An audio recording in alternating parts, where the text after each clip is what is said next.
Tumayo ang lahat at tayo ay manalangin sa ngalan sa Ama, Anak at sa Espiritu Santo. Amen. So, magandang umaga sa inyong lahat. Maaari bang isaayos niyo muna ang inyong mga upuan? Ayan. Pagkatapos ay maaari na kayong umupo ng maayos. Sa ngayon, maaari ba akong magtanong kung sino ang lumiban o hindi pumasok ngayon? Mabuti kung wala. Bigyan ng sarili ng 2 bagsak. Ayan, no? Maaari ba kayong magbahagi ng inyong naalala patungkol sa tinalakay natin kahapon? Itaas lamang ang kanang kamay ng gustong sumagot. Magaling, no? Maraming salamat sa pagbahagi. Bigyan ng 2 bagsak si Jenny. Yan, ang tinalakay natin kahapon ay patungkol sa kwentong bayan. So ngayon ay alamin natin ang layunin na siyang inasahan na makamit ninyo. Basahin ang malakas at sabay-sabay. Ang layunin ay nagbibigay interpretasyon sa tulang na pakinggan. Ayan, ang layunin natin sa araw na ito. Nakikita ba sa likuran ang pinaskil ko sa pisara? Ayan, mabuti. Basahin ng malakas at sabay-sabay ang nakasulat. Ano ito? Bayan. Ayan, bayan, tama. Para sa inyo, ano ang naiisip nyo kapag naririnig ang salitang bayan? Itaas lamang ang kanang kamay ng gustong sumagot at pumunta sa harapan at sulat ang sagot ninyo. Jenny? Jessa? Ayan. So, maraming salamat sa inyo. Bigyan ng 5 bagsak sila Jenny. Maaari na kayong umupot. Maraming salamat, Jenny. Itong iba't ibang salita na tumutukoy sa bayan. Basahin ng malakas at sabay-sabay. Ayan. Nakakatuwa naman na marinig ang inyong mga naiisip patungkol sa ating bayan. Bago tayo tumungo sa talakayan natin, may napansin ba kayo sa sinagawa nating pagganyak? Tama, magaling. Ang paksa na ating tatalakayin sa ngayong araw ay patungkol sa bayan. Ito ay isang tula ng pamagat ay Bayan Ko ni Jose Corazon de Jesus o kilala bilang Joseng Batuti. So bago tayo dumako sa ating formal na talakayan, ay ating muna linangin ang iba't ibang salita na nagbibigay dagdag karagdagang kaalaman ukol sa ating paksa na tatalakayin. So handa na ba kayo? Handa na po. Okay, basahin ng sabay-sabay ang talasalitaan. Yumi, kagandahan. Nahalina, naaakit. Sakdal, perpekto.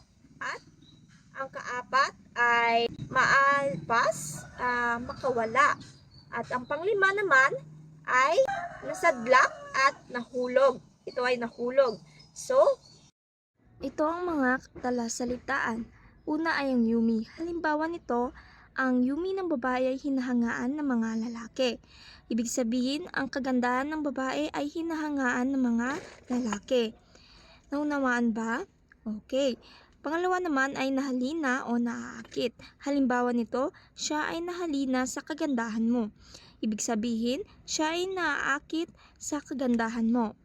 Pangatlo naman ang sakdal o perpekto. Halimbawa nito, ang kanyang pag-ibig sa babae ay sakdal. Ibig sabihin, ang kanyang pag-ibig sa babae ay perpekto. So, ang ikaapat naman ay maalpas. Halimbawa nito ay niniwala siyang maalpas sa hirap ng buhay. Ibig sabihin, naniniwala siyang makawala sa hirap ng buhay. At panglima naman ay nasadlak. Halimbawa nito, ang bansa ay nasadlak sa malalim na krisis. Ibig sabihin, ang bansa ay nahulog sa malalim na krisis. Ayan. Naunawaan ba? Ayan.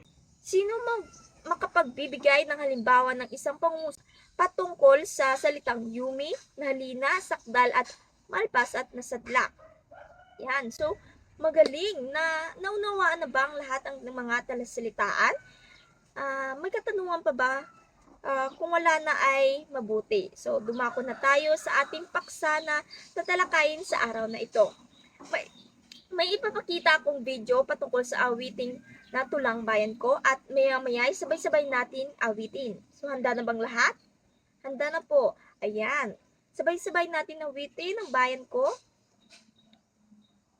Ang bayan ko'y Pilipinas, lupain ng lindot bulaklak. Pag-ibig ko sa kanyang palad, nakalay na ganda nila. At sa kanyang yumi at ganda, dayuhan ay nahalina. Bayan ko, tiniyak ka, nasadlag sa dusa. Ibon man may layang lumipad, kulungin mo at umiiyak. Bayan pa kayang saktan nila, ang limang nasang makalpas. Pilipinas kong minumudya, bukan ng luha ko't dalika. Ating antika, makita kang sandalaya. So, sa linyang bayan kong Pilipinas, lupain ginto at bulaklak. Para sa inyo, ano mensaheng pinapahayag ng tula? Tama, magaling. Ang ginto ay maaring tumutukoy sa mineral na yaman ng bansa, habang ang bulaklak naman ay maaring simbolo ng kagandahan. So, bakit sa tingin ninyo mahalaga ang pagmamahal sa bayan? So, magaling kapag minahal natin ang ating bansa, magiging inspirasyon ito sa ating upang magsipag. So, ano ang natutunan nyo sa tulang bayan ko? Sinong gustong magbahagi o sumagot? Marimang itaas lamang inyong kanang kamay? Magaling! Ito ay mahalagang pagmamahal sa sariling bayan. Wala na ba kayong mga katanungan tungkol sa tulang bayan ko? Kung wala na ay may hinanda akong pagtataya sa araw na ito. So, handa na bang lahat? Basahin mo malakas at sabay-sabay ang panuto. Panuto ay basahin na mabuti at piliin ang titik na pinakaangkop na sagot at ilagay sa isang kapat na papel. May katanungan pa ba? Sagutin lamang ito sa 2 minuto. Ang inyong oras ay magsisimula na.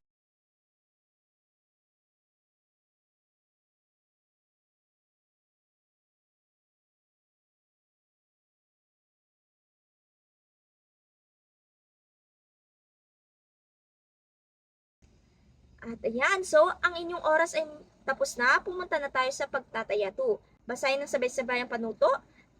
Basahin ng mabuti ang binigay na pangungusap at ilagay T kapag ang tamang sagot at M naman kapag mali. Sagutin ito ng 2 minuto lamang. Ang inyong oras ay magsisimula na. At ang inyong oras ay tapos na. Maaari nyo mang ipasa ang inyong mga papel sa unahan ninyo. Ayan. Magaling at dito na matatapos ang ating paksa sa araw nito. Ang takdang aralin ninyo ay gumawa ng slogan. Pamagat ay bayan ko na isagawa ito sa long bond paper. Ito ang mga rubrics na pagbabasihan ng inyong slogan. Mayroon pa ba kayong mga katanungan? Kung wala na ay maraming salamat at paalam.